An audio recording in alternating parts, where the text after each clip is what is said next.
다들 반갑습니다. 주일 사부에 오신 여러분, 주님의 이름 환영합니다. 우리 시간에 함께 주님을 찬양하고 주님을 예배하는 이 시간 되길 원합니다. 함께 찬양하겠습니다.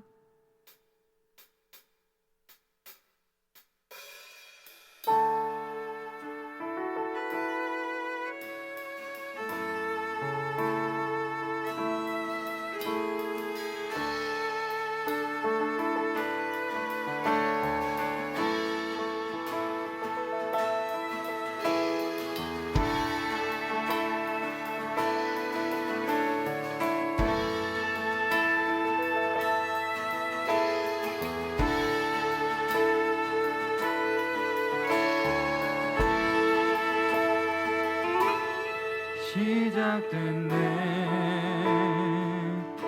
우리 주님의 능력이 나의 삶을 다스리고 새롭게 하네.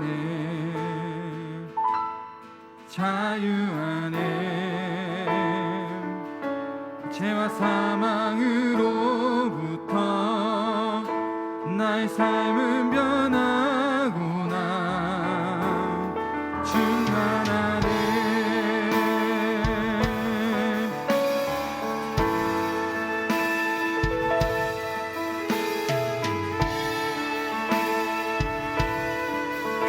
우리 다시 한 번 더. 시작됐네. 시작됐네. 우리 주님의 능력이 나의 삶을 다스리고 새롭게 하네. 자유 안에 죄와 사망으로부터 나의 삶은 변하구나. 충만한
앞으로 찬양하는 시간 되기 원합니다.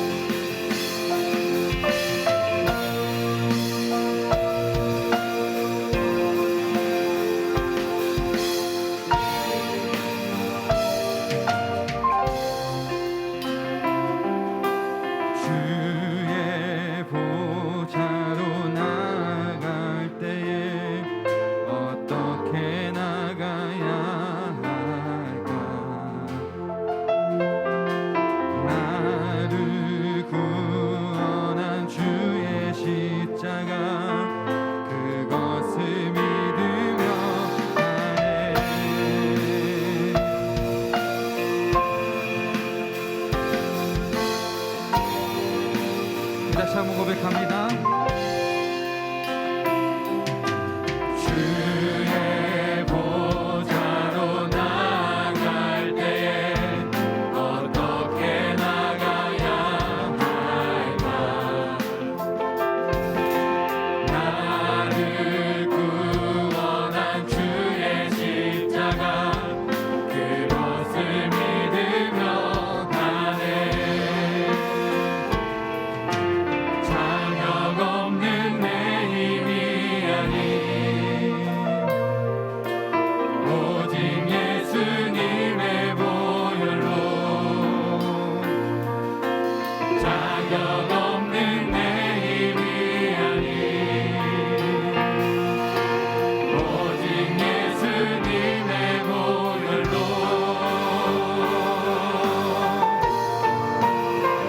십자가의 보혈 안전하신 사랑 힘입어 나갑니다. 십자가의 보혈 안전하신 사랑 힘입어 예배합니다.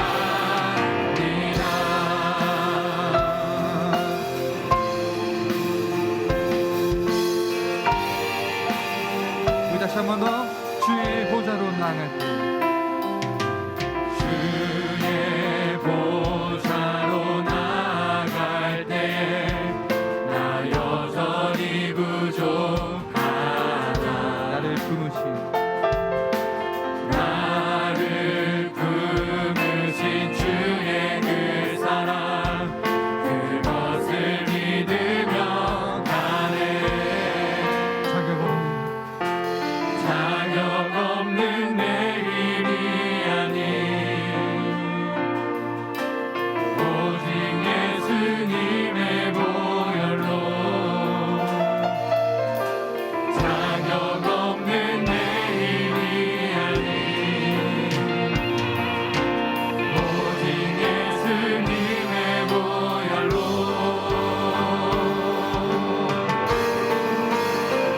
십자가의 보혈 안전하신 사랑 힘입어 나갑니다.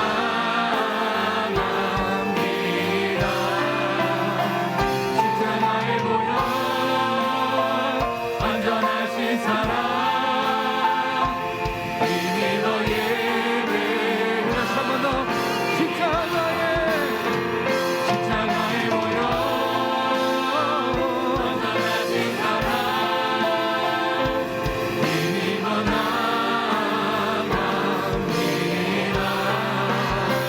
십자가의 보혈 안전하신 사랑 힘입어 예배하. 우리 다시 한 번 더 십자가의 보혈 안전하신 사랑 힘입어 나갑니다. 십자가의 보혈 안전하신 사랑 힘입어 예배합니다. 우리 십자가의 보혈 힘입어 예배하고 찬양하는 시간 되기 원합니다. 혹시 일어나셔서 주님의 음성 들으니 찬양하겠습니다. 박수 치시면서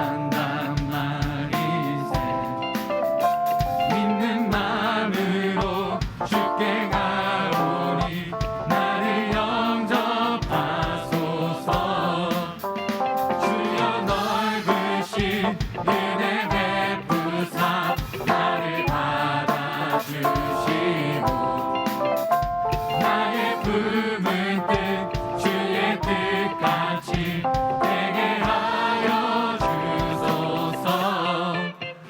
내가 매일 십자가 앞에 더 가까이 가오니 구세주의 흘린 고백 피로써 나를 정케 하소서.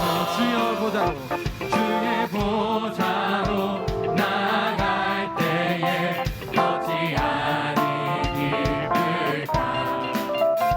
주의 얼굴을 항상 배우니 더욱 친근합니다. 내가 매일 십자가 앞에 더 가까이 가오니 구세주의 흘린 고백 피로써 나를 정케 하소서. 내가 매일 십자가 앞에 더 가까이 가오니 구세주의 흘린 고백 피로써 나를 정케 하소서. 우리 주님을 더욱더 찬양하는 시간 되기 원합니다. 우리가 매일마다 주님과 동행하는 삶을 살기 원합니다. 우리 목소리로서 다시 한 번 더 고백하는 시간 되기 원합니다.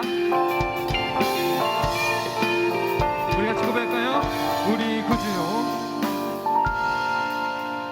우리 구주의 넓은 사랑을 측량할 자 없으며 주가 주시는 참된 기쁨도 헤아릴 수 없도다. 내가 매일 십자가 앞에 더 가까이 가오니 구세주의 흘린 고백 피로써 나를 우리 다시 한 번 더 고백합니다. 내가 매일 십자가 앞에 더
삶의 문제임 겨워 눈물만 들일 때도 날 안아주시는 주님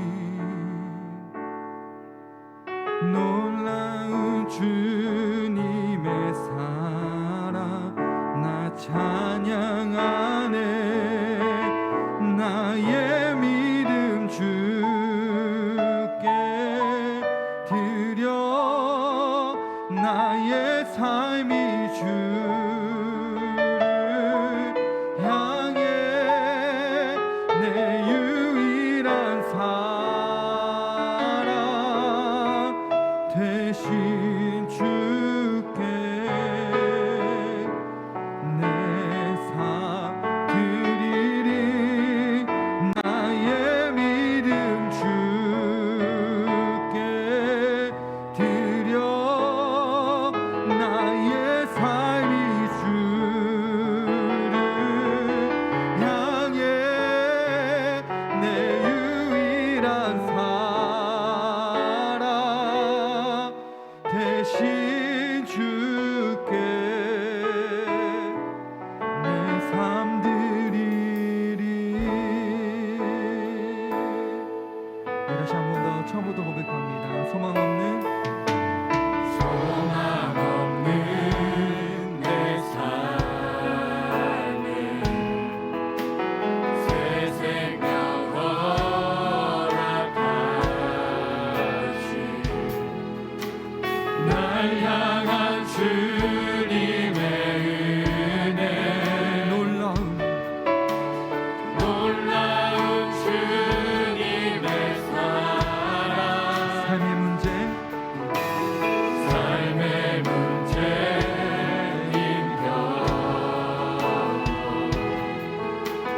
눈물만 들일 때도 날 안아주시는 주님 한없는 주님의 사랑 나 찬양하네 나의 믿음 주께 드려 나의 삶이 주를 향해 내 유일한 사랑 대신 주께 내 삶 드리리 나의 믿음 주께 드려 나의 삶이 주를 향해 내 유일한 사랑 대신 주께 우리 다시 한 번 더 고백합니다. 나의 믿음 주께 드려 나의 삶이 주를 향해 내 유일한 사랑 대신 주께 내 삶 드리리 나의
우리 기도했으면 좋겠습니다. 우리 찬양처럼 우리 삶을 온전히 주님께 드리는 우리의 삶이 되기 원하겠다고 함께 기도했으면 좋겠습니다. 우리의 삶을 주님께 드리면 우리의 삶을 주님께서 채워주십니다. 우리 그것을 믿고 나아간 우리 삶이 되기 원한다고 우리 시간 정말로 전심으로 정말로 주님의 그 모든 것이 우리 삶을 가득 채우며 주님의 그 모든 것을 인하여서 우리가 부족함 없고 더더 주님을 찬양하며 나아가 우리 삶이 되기 원한다고 우리 통솔하게 기도하며 나가겠습니다. 아버지 정말로 사회처럼 우리가 주님의 손 듣고 나가기 원합니다. 주님도 주님도 듣고 나가고 참이 될 수 있도록 아버지 인도하시옵소서.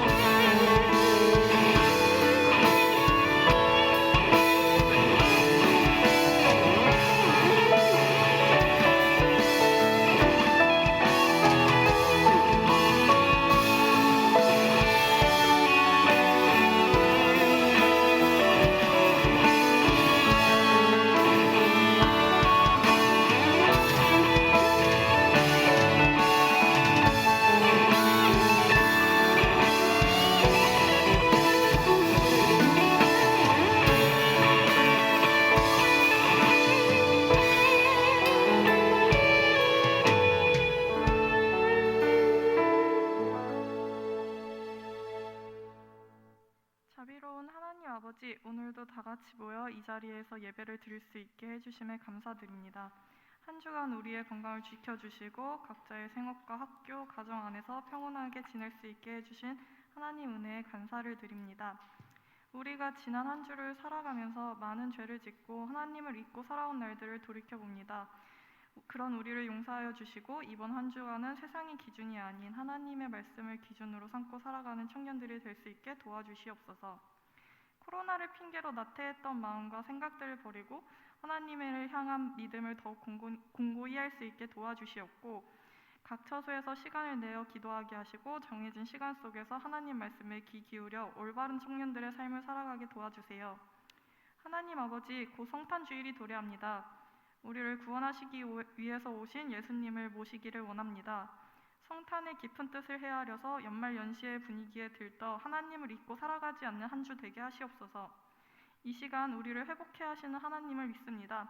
언제나 소망 가운데 거하는 저희들이 되게 하시고 하나님의 말씀을 전하실 전도사님과 그 말씀을 듣는 청년 모두가 하나님 은혜 안에서 말씀을 나누고 지혜를 얻게 해주세요. 예수님의 이름으로 기도드립니다. 아멘.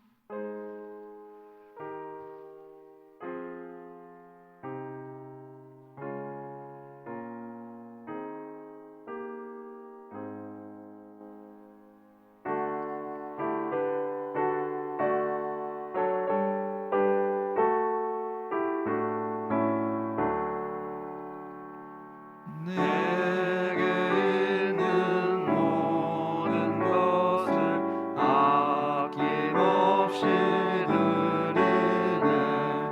사랑하고 의지하며 주만 따라 살리라. 주께 드리네. 주께 드리네.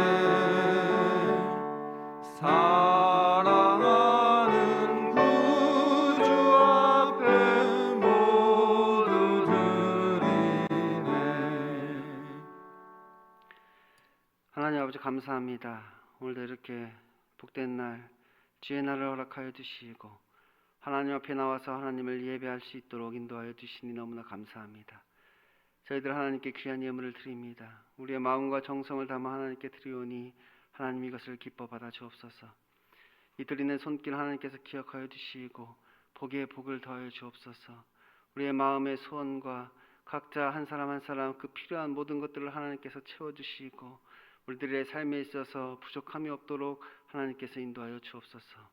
이 물질을 맡은 자에게 지혜를 주시고 하나님의 신실한 청지기가 되게 하여 주셔서 이 물질이 쓰여지는 곳마다 하나님의 능력이 나타나게 하여 주시고 이것을 통하여서 하나님 나라의 복음이 증거되고 하나님 나라가 확장되는 역사가 있게 하여 주옵소서. 예수님 이름으로 기도드립니다. 아멘.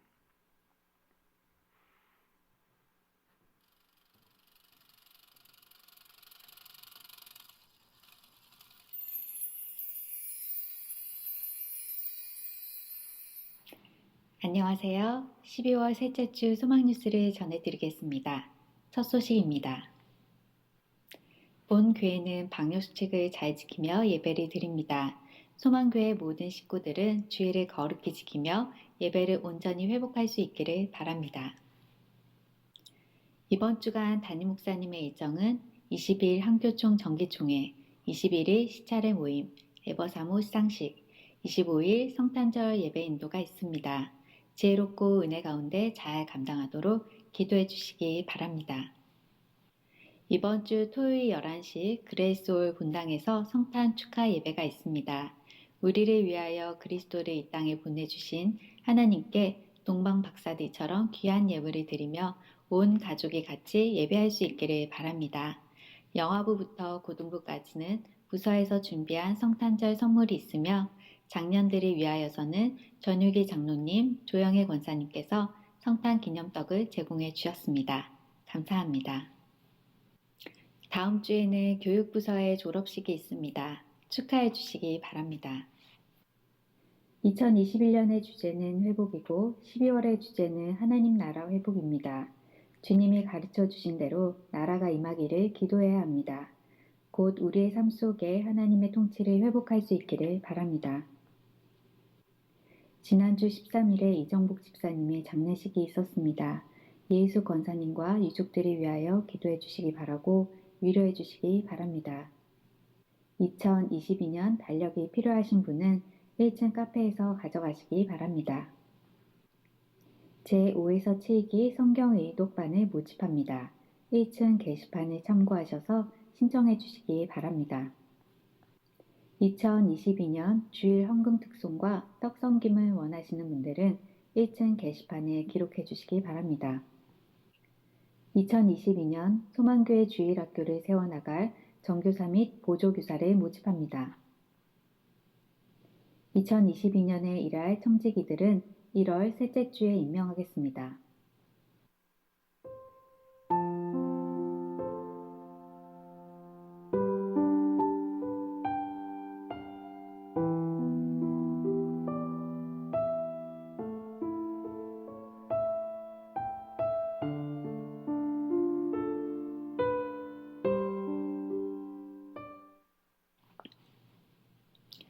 오늘 하루도 예배 가운데 큰 은혜 받으시길 바라고 우리를 위하여 이 땅에 찾아오신 예수님을 생각하며 감사하는 한 주간 보내시기 바랍니다. 행복한 주일 되세요. 감사합니다. 다 같이 말씀 보겠습니다. 오늘 말씀은 누가복음 20장 19절에서 26절까지의 말씀입니다. 누가복음 20장 19절에서 26절까지의 말씀입니다.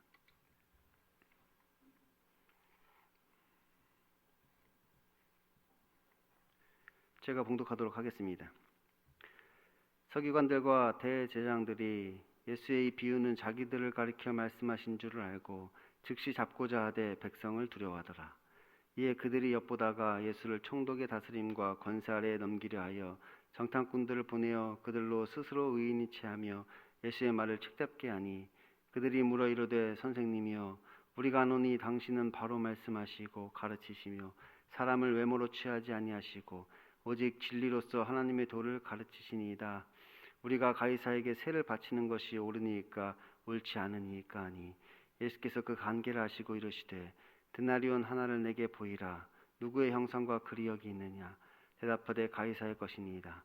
이르시되 그런즉 가이사의 것은 가이사에게 하나님의 것은 하나님께 바치라 하시니 그들이 백성 앞에서 그의 말을 능히 책잡지 못하고 그의 대답을 놀랍게 여겨 침묵하니라. 아멘. 오늘도 하나님을 예배하기 위해서 이 자리에 나오신 여러분에게 하나님의 은혜와 평강이 넘치기를 소원합니다. 지난 시간에 우리는 이 산헤드린 공회와 예수님 사이의 그 권위 논쟁을 살펴보았습니다. 그 대제장과 서기관들이 장로들과 함께 예수님을 찾아와서 예수님의 권위에 대해서 질문을 한 것이죠. 어떻게 보면 단속을 나온 거예요. 단속을 나와가지고 너는 지금 무슨 권위로 이런 일을 하느냐? 너에게 그 권위를 준 자가 누구냐? 이렇게 따져서 물은 것입니다. 그런데 이것은 예수님의 권위를 인정하는 자와 그것을 인정하지 않는 자에 관한 말씀이라고 하였습니다. 뭐 예수님의 권위가 무엇이고 뭐 그 권위를 누가 줬는지는 벌써 뭐 하나님께서 말씀을 해주셨단 말이에요. 근데 그것을 인정하는 자가 있고 인정하지 않는 자가 있는 것이지요. 누구는 그의 말씀에 귀를 기울이며 그의 명령을 준행하는데 왜 누구는 그의 사명을 강탈하며 그를 죽이려고 꾀하느냐? 그것이 바로 그의 권위를 인정하느냐 인정하지 않느냐의 차이라는 거예요. 아주 간단하지요. 단순한 이유란 말이에요. 뭐 복잡한 이유가 없단 말이에요. 왜 그러느냐? 그의 권위를 인정하냐 인정하지 않느냐, 그 차이가 있는 것입니다. 예수님의 권위를 인정하지 않는 자는 예수님께서 하시는 일들을 보면서 그에게 묻는 것입니다. 당신이 지금 무슨 권위로 이런 일을 하는지, 그 권위를 준 자가 누구인지 우리에게 말하라. 그러니까 당신이 누구이기에 우리가 하는 일에 지금 간섭을 하냐는 것이지요. 무슨 권위로 지금 나에게 간섭을 하십니까? 그런 권위를 준 자가 누구입니까? 왜 내가 당신의 말을 따라야 합니까? 그렇게 따져 묻는 것입니다. 그러자 예수님께서는 그들에게 세례 요한의 그 세례가 어디로부터 왔는지를 묻습니다. 요한의 세례가 하늘로부터냐 사람으로부터냐? 그러니까 지금 너희들이 무슨 권위에 대해서 이야기하는데 그 권위가 지금 어디로부터 온 권위를 말하는 것이냐, 이렇게 반문하고 있는 것이지요. 그러니까 그들은 지금 어떤 사람의 권위를 가지고 예수님께 따져 묻고 추궁하고 있는 것입니다. 이 산헤드린 공회라는 그 사람들의 권위를 가지고 예수님께 지금 따져 물었단 말이에요. 하지만 예수님께서는 하늘로부터 온 권위에 대해서 말씀하시죠. 그것이 요한의 세례란 말이에요. 요한의 세례, 하늘의 음성, 그 하늘로부터 온 그 권위를 지금 말씀하고 있는 것입니다. 그러니까 지금 나에게는 하늘로부터 온 권위가 있다는 것입니다. 하늘의 권세를 지금 예수님이 가지고 계시다는 거예요. 그런데 지금 너희가 그것을 인정하지 않고 있다는 것이죠. 그리고 그것을 비유로 말씀하신 것이 바로 이 포도원 농부의 비유입니다. 그 어떤 사람이 포도원을 만들어 농부들에게 세를 주고 갔는데 그 농부들이 세 바치기를 거부한다는 것이었습니다. 원래 이 농부들의 포도원이 아니라 주인이 있단 말이에요. 주인이 이 농부들에게 세를 주고 갔단 말이에요. 주인이 포도원을 만들고 이 농부들에게 세를 주고 간 것이죠. 뭐 지극히 당연하고 합당한 것입니다.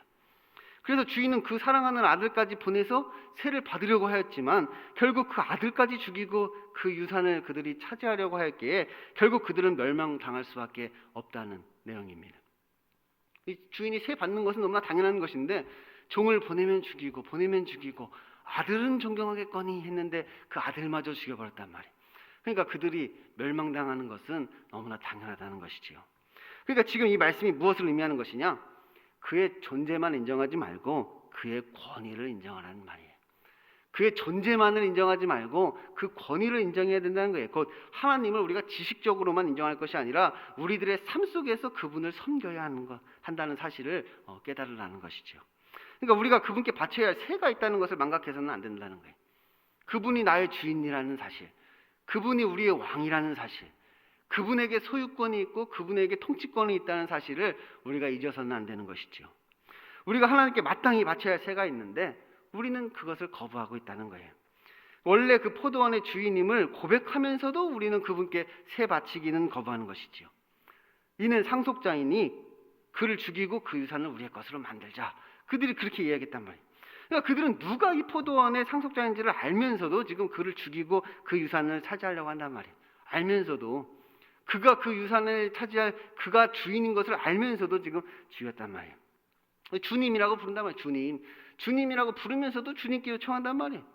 주님 내 안에 오셔서 뭐 월세를 잘 납부할 것 같으면 내 안에 계시고 자꾸 내 안에서 주인 행세 하시려면서 자꾸 나한테 월세 달라고 할 것 같으면 빨리 내 안에서 방 빼세요. 이렇게 주님한테 얘기하는 거죠. 주님이라고 부르면서 결국 나의 주인은 여전히 내가 되어 있는 것입니다. 그러니 하나님께서는 그들을 심판하실 수밖에 없는 것이죠. 그 아들마저도 그들이 죽여버린 것이에요.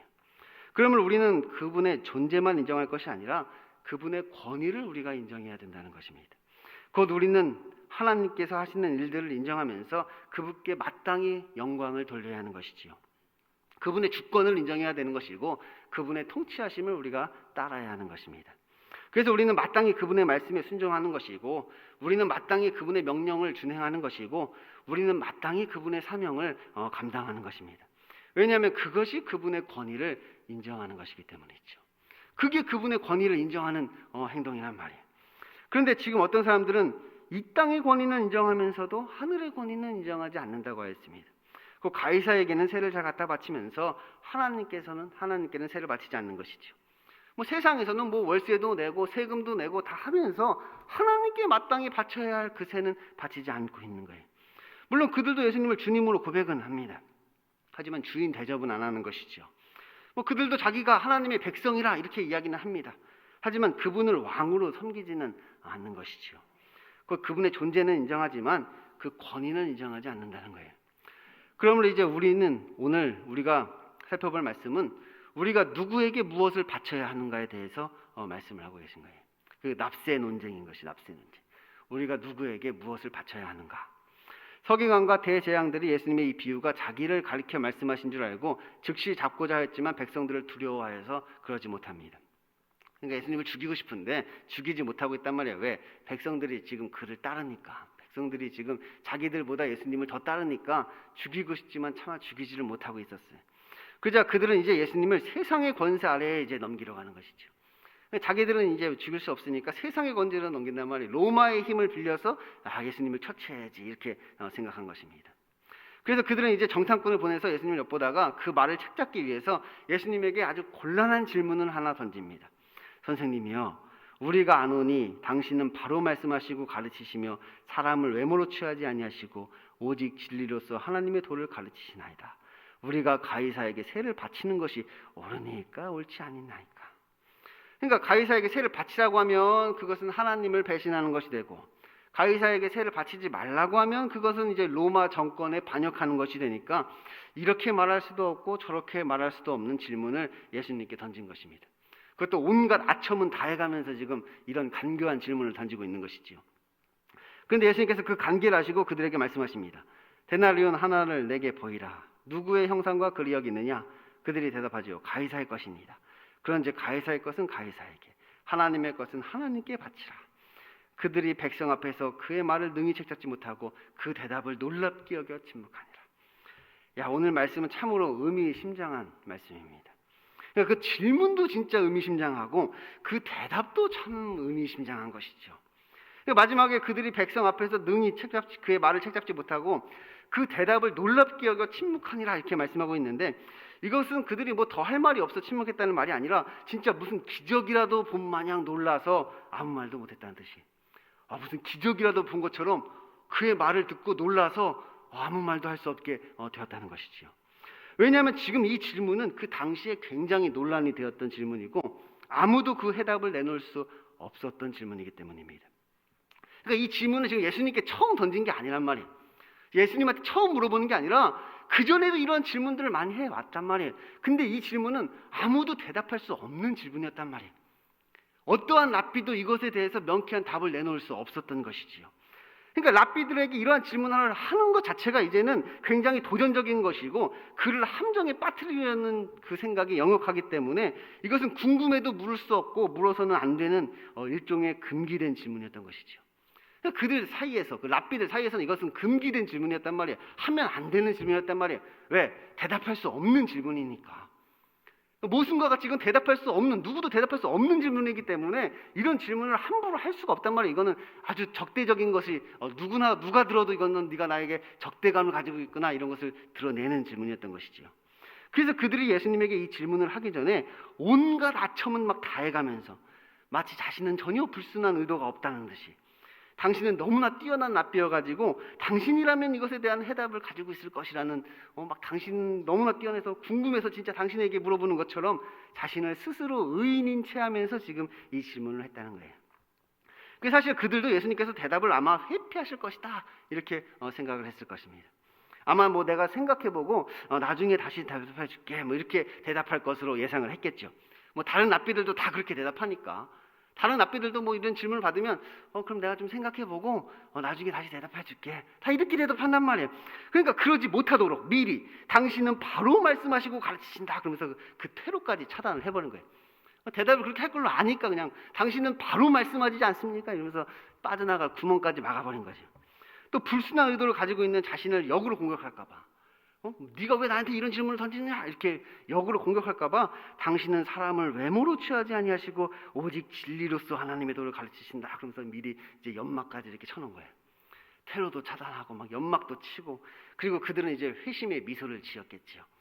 예수님을 반역자로 몰아갈 수는 없더라도 적어도 그가 우리와 별반 다를 바 없는 평범한 랍비에 불과하다는 것, 뭐 그것을 입증한다고 해도 뭐 큰 수확을 얻었다고 생각했을 것이. 복수를 계획했단 말이에요. 뭐 너도 뭐 별 볼 일 없잖아. 뭐 너도 뭐 별거 아니잖아. 뭐 이런 것을 지금 뭐 보여주고 싶었던 거예요. 그런데 예수님께서 그 질문에 대답을 하신 것이지요. 뭐라고 반론할 수 없는 완벽한 대답이었습니다. 그러니까 그들은 기적을 경험한 것과도 같은 모습을 보인 거예요. 이 가이사에게 세를 바치는 것이 옳으냐 옳지 않느냐 하는 질문은 그리 단순한 질문은 아닙니다. 이것은 단순히 뭐 우리가 로마의 세금을 내야 되느냐 말아야 되느냐 하는 질문이 아니라 하나님의 권위와 지금 황제 숭배에 관해서 지금 질문을 던지고 있는 거예요. 지금 우리가 뭐 대한민국에 뭐 세금을 내야 되느냐 말아야 되느냐 뭐 그런 단순한 질문이 아니란 말이에요. 지금 이 질문은 먼저 이것은 하나님의 권위에 대해서 지금 질문을 하고 있는 것입니다. 그러니까 이 예루살렘은 하나님의 성전이고 이스라엘은 하나님의 백성들인데 지금 그들이 로마의 식민지로 있게 되는 것이지요. 그러니까 로마 황제 가이사의 권위 아래에 지금 그들이 놓였단 말이에요.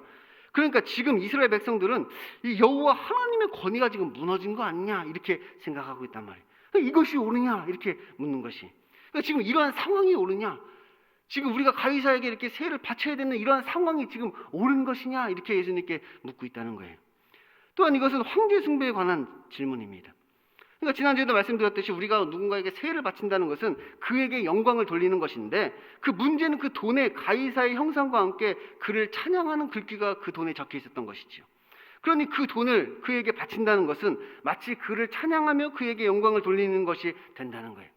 이것이 옳으냐? 이러한 행동이 과연 옳은 것이냐? 이 행동이 옳으냐? 이렇게 또한 예수님께 질문을 던지고 있는 거예요. 그래서 결국 가이사에게 세를 바치면 이 종교적인 문제에 걸리는 것입니다. 그러니까 세상의 권위 아래에서 세상을 찬양하면서 세상에 영광 돌리는, 마치 하나님의 율법으로 따지면 돌에 맞아 죽어야 되는 그런 일을 행하게 되는 것이죠. 하나님을 배신하는 일이다. 이것은 하나님을 배신하는 일이다. 이렇게 생각이 된단 말이에요. 그런데 또 가이사에게 세 바치기를 거부하면 이제는 또 정치적인 문제에 걸리게 됩니다. 지금 이스라엘이 로마의 통치 아래에 있는 것이 현실이고 실제적인 권력을 지금 가지고 있는 것이 가이사인데 그에게 세를 바치지 않으면 이제 로마의 법에 의해 죽게 되는 것이죠. 로마의 반역자가 된단 말이에요. 그래서 로마 법에 의해 이제 처형당하게 되는 것입니다. 로마법에 의해 죽는단 말이에요. 그러니까 이렇게 해도 죽고 저렇게 해도 죽는, 그래서 질문하는 것 자체가 문제인 이 금기된 질문이었단 말이에요. 그러니까 세를 바치라고 하는 그 세리와 같은 사람들은 종교적으로 비난을 받아 죽게 되는 것이고, 이 세를 바치면 안 된다 반대로 이렇게 얘기하는 이 열심 당원들은 결국 로마에 잡혀가서 화형당해 그렇게 죽는 것이죠. 세리도 죽고 열심 당원도 죽는단 말이에요. 이 세리는 종교적으로 사람 취급을 안 한단 말이에요. 이방인 개와 돼지처럼 여긴단 말이에요. 구원받지 못할 자로 여긴단 말이에요. 세리도 그렇게 죽는단 말이에요. 열심 당원 반역자가 된단 말이에요. 로마에 끌려가서 결국 처형당하는 것이죠. 이래도 죽고 저래도 죽는 답이 없는 질문이었단 말이에요. 근데 예수님의 대답은 더 심오합니다. 예수님의 대답은 진짜 심오합니다. 가이사의 것은 가이사에게, 하나님의 것은 하나님께 바치라. 먼저 예수님께서는 이 가이사의 것과 하나님의 것을 나눕니다. 그리고 이게 돈이 서로 다르단 말이에요. 가이사에게 내는 돈과 성전에서 내는 돈이 달라요. 이 데나리온, 로마 돈에는 가이사의 형상과 글귀가 있지만 이 성전에서 사용하는 돈은 이 두루 지방에 있는 돈을 가져와서 썼는데 거기는 그런 것이 없었습니다. 아무것도 없는 돈을 가지고 성전 안에서 썼던 것이죠. 그래서 서로 다른 돈을 사용하고 있었어. 그래서 세속적인 것은 세상에게 주고 거룩한 것은 하나님께 드리라, 이렇게 이야기를 한 것이. 그러니까 그들은 지금까지 이 세속적인 것과 거룩한 것에 구별이 없었는데 예수님께서는 이것을 구분하신 거예요. 그러니까 그들은 뭐라고 생각했느냐? 이 세상의 복이 곧 하나님의 복이다, 이렇게 생각한 것이죠. 이 세상의 권세가 곧 하나님의 권위다, 이렇게 생각했단 말이에요. 이 세상의 것과 하나님의 것에 관한 구별이 없었단 말이에요. 세상에서 복받는 게 하나님께 복받는 거고, 세상에서 성공하는 게 하나님께 복받는 거고, 세상에서 능력 있는 게 하나님의 권위인 것이고, 그들은 그렇게 생각을 했던 것이죠. 근데 그렇지 않다는 거예요. 이 두 가지를 예수님은 구분하신 거예요. 그리고 그와 더불어서 너희는 어디에 속한 자인지를 분명히 하라는 것입니다. 이 두 가지를 구분하시고, 그럼 너희는 지금 어디에 속한 자이냐? 그것을 우리에게 물으시는 것이지요. 그래서 너희가 가이사에게 속한 자이면 가이사에게 가고 하나님께 속한 자이면 하나님께 오라, 그렇게 말씀을 하고 계신 거예요. 그러니까 지금 그들은 둘 다 할 것이 되어 있단 말이에요. 그들은 양다리를 지금 걸치고 있었던 것이지요. 그래서 둘 다를 이용하여서 자신의 이익을 지금 챙기고 있었단 말이에요. 그러니까 사실은 그들은 세리보다도 더 나쁜 사람들이죠. 이 세리는 그냥 대놓고 그냥 가이사의 편에 서서 세금을 뜯어 먹었지만 그들은 겉으로는 마치 하나님 편에 선 것처럼 보이지만 속으로는 가이사 편에 서 있단 말이에요. 로마와 결탁하고 있는 것이죠. 아예 세리는 겉과 속이 다 그냥 로마의 편에 섰단 말이에요. 근데 그들은 겉으로는 하나님 편에 선 것처럼 보이면서 그 속은 지금 세상의 편에 서 있단 말이에요. 그러니 가이사의 것도 아니면서 하나님의 것도 아니고 뭐 가이사의 것이기도 하면서 하나님의 것이기도 하고, 그러니까 어떻게 뭐 그냥 반으로 잘라버려야 된단 말이에요. 양다리를 거치고 있었단 말이에요. 그래서 사실은 이 질문을 가장 꺼려하던 사람들이 바로 이 사람들입니다. 이 사람들이야말로 지금 이 질문을 가장 꺼려하는 사람들이었단 말이에요. 그러니까 세상 권력과 이 종교적 신념 둘 다를 추구하고 있던 이 사람들이야말로 이 질문에 대답할 수 없었던 것이죠. 왜? 둘 중 하나는 포기해야 되니까. 둘 중 하나는 포기해야 되니까 이 둘 다를 추구하는 그들이야말로 대답을 못했단 말이에요. 사실 세리들은 이미 가이사에게 세에 바치는 것이 옳다고 대답을 한 사람들이란 말이에요. 그리고 반대로 열심당원들은 그것이 옳지 않다고 이미 대답을 한 사람들인데 정작 하나님의 성전에서 일하는 그들은 아직 그 질문에 대답을 못하고 있었다는 거예요. 세리들은 그냥 세속적으로 살자 이렇게 대답했단 말이에요. 열심당원들은 율법적으로 살아야 된다 이렇게 대답했단 말이에요. 근데 그들은 어떻게 할지 아직 결정을 못하고 있었단 말이에요. 그런데 지금 예수님께서는 세리도 아니고 열심당원도 아닌 아주 기적 같은 대답을 하신 거예요. 세속적으로 사는 것도 아니고 율법적으로 사는 것도 아닌 기적 같은 대답을 하셨죠. 이것은 이렇게 해도 죽고 저렇게 해도 죽는 질문이었는데 이렇게 해도 살고 저렇게 해도 사는 대답으로 그들에게 답변을 주셨단 말이에요. 그런데 이것은 오늘날 우리들의 삶 가운데 적용해 보면 이건 진짜 더욱 놀랍습니다. 사실 이것은 신앙과 현실 사이의 괴리감에 대한 질문을 지금 던지고 있는 거예요. 신앙과 현실 사이의 괴리감. 여러분도 약간 신앙과 현실 사이의 괴리감이 있잖아요. 뭔가 말씀이 현실이랑 안 맞는 것 같단 말이에요. 뭐 하나님의 말씀이 뭔가 좀 이상적인 것처럼 느껴진단 말이에요. 그래서 그리스도인이라면 누구나 가지고 있는 질문이죠. 이 신앙과 현실 사이의 괴리감을 우리가 가지고 있습니다. 먼저 하나님의 권위에 대한 의문입니다. 하나님의 권위에 대해서 지금 의문이 든단 말이에요. 정말로 하나님께서 이 세상을 통치하고 계시는 게 맞나? 아니 하나님께서 이 세상을 다스리고 통치하신다고 하는데 사실인가? 진짜로 하나님께서 이 세상을 지금 다스리고 통치하시고 계신 건가? 우리가 하나님의 백성으로서 오직 하나님의 통치를 받으며 살고 싶지만 현실이 그렇지 않다는 거예요.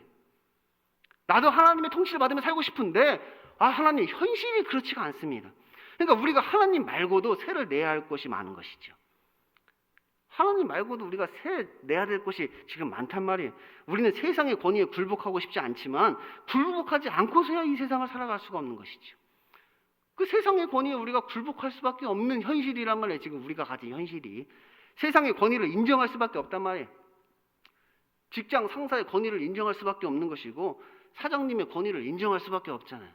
어떡할 거야. 직장을 다니는데 직장 상사가 시키면 뭐 할 수밖에 없는 현실이란 말이에요. 현실이 그렇단 말이에요.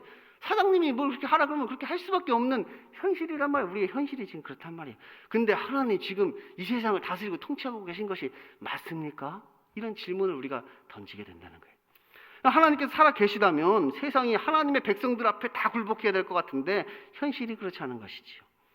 예수님 믿으면 다 부자 돼야 될 것 같은데 현실은 그렇지가 않고, 예수님 믿으면 뭐 질병에 시달리지 않아야 할 것 같은데 현실은 그렇지가 않고, 예수님 믿으면 뭐 아무 문제가 없어야 될 것 같은데 현실은 걱정과 근심으로 가득한 것이죠.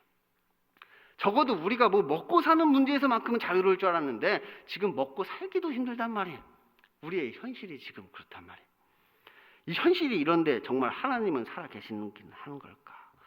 하나님께서 도대체 지금 나에게 무슨 도움을 주고 계시는 건가? 하나님께 질문을 하고 싶기는 하지만 이런 질문을 하면 믿음이 없어 보일까 봐 차마 할 수 없는 질문이란 말이에요.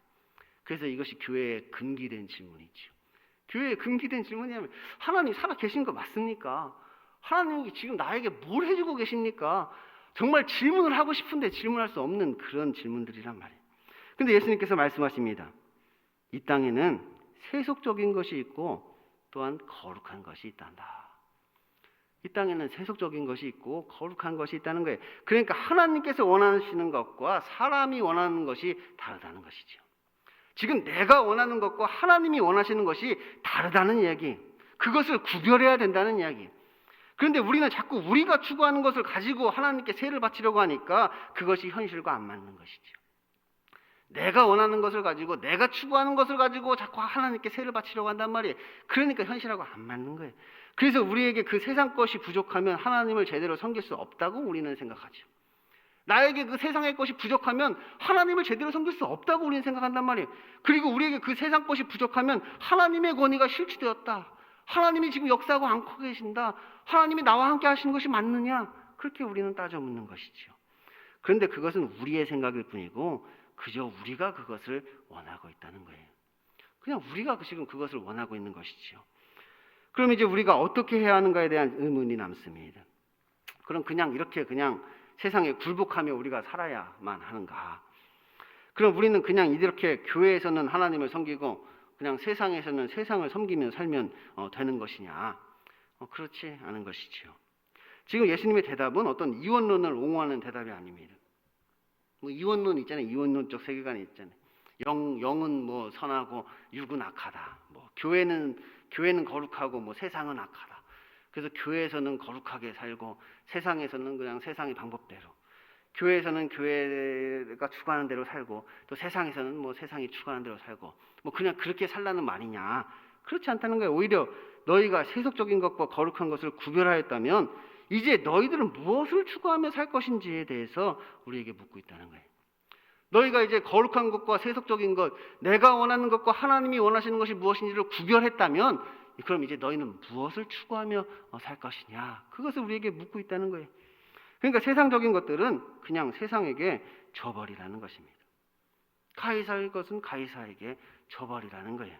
그것을 아까워하거나 그것에 매이지 말라는 것이죠. 그냥 줘버리라는 거예요. 그거 아까워하지 말라는 거예요. 거기 매이지 말라는 거예요. 또한 뭐 그런 것을 거부할 필요도 없다는 거예요. 뭐 월세 내는 거, 세금 내는 거, 뭐 세상 거 세상에게 줘버리지. 뭐 그것을 우리가 거부할 필요도 없습니다.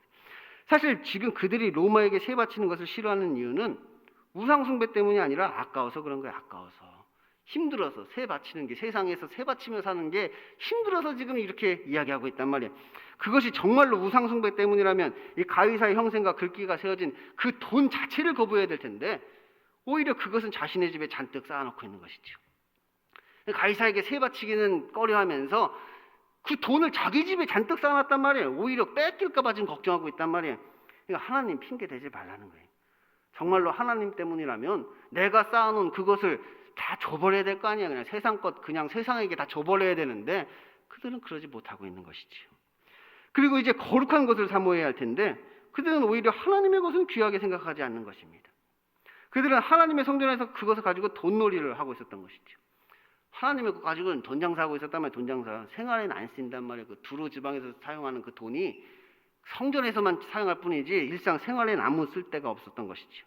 그러니까 하나님의 것은 거룩하고 신령한 것이므로 그것을 가지고 돈놀이를 할지언정 우리의 생활하고는 전혀 무관한 것으로 만들어버렸단 말이에요. 그러니까 하나님의 말씀이 지금 세상에는 별로 쓸모가 없는 것으로 우리가 여기고 있단 말이에요. 하나님의 말씀이 세상에서는 안 통한다고 생각한단 말이에요. 세상에서는 별 쓸모가 없는 말씀으로 우리가 생각을 하는 것이지요. 하나님께서 우리에게 은사를 주신다고 하는데 그 은사를 쓸 데가 없단 말이에요. 세상에서 그 은사를 쓸 생각조차가 우리에게 없는 것이지요. 쓸 생각이 없어요. 그것을 사모하지도 않고 그냥 쓸모없는 것을 여긴단 말이에요. 그 은사는 그냥 교회 안에서나 뭐 쓸모가 있는 것이지 세상에서는 뭐 별로 가치가 없는 것을 우리가 여기고 있단 말이에요. 예수님께서 말씀하십니다. 가이사에게 속한 자면 가이사에게 가고 하나님께 속한 자면 하나님께 오라. 그러니까 너희들은 어디에 속해서 무엇을 하는 자인지를 분명히 하라는 것이에요. 교회에서는 하나님 섬기고 세상에서는 세상을 섬기는 자가 되지 말고 언제 어디서나 거룩한 것을 추구하라는 것이지요. 그러니까 언제 어디서나 하나님께 속한 자가 되어서 하나님께서 원하시는 그 일들을 해나가라는 거예요. 그러니까 이런 질문으로 예수님 함정에 빠뜨릴 생각하지 말고 너희부터 바르게 답변하라는 거예요. 예수님께 이런 곤란한 질문을 던질 생각하지 말고 너희 먼저 솔직하게 답변해 봐라. 사실 우리가 이 신앙과 현실 사이의 괴리감을 느끼는 것은 세상의 권력과 하나님의 능력 둘 다를 원하기 때문입니다. 왜 우리가 신앙생활하면서 이 신앙과 현실 사이의 괴리감을 왜 느끼느냐? 둘 다 원했으면 그렇다면 둘 다 세상의 출세도 원하고 구원도 원하고 세상에서 성공하고 출세하기도 원하고 우리 구원받기도 원하고 이 둘 다를 원하기 때문에 이 둘 다가 마찰에 충동해서 지금 현실과 신앙과 현실 사이의 괴리감을 우리가 느끼고 있단 말이에요. 그 우리 두 가지를 동일시한단 말이에요. 세상의 권력이 곧 하나님의 능력인 것으로. 그런데 하나님의 능력은 그런 게 아니란 말이에요.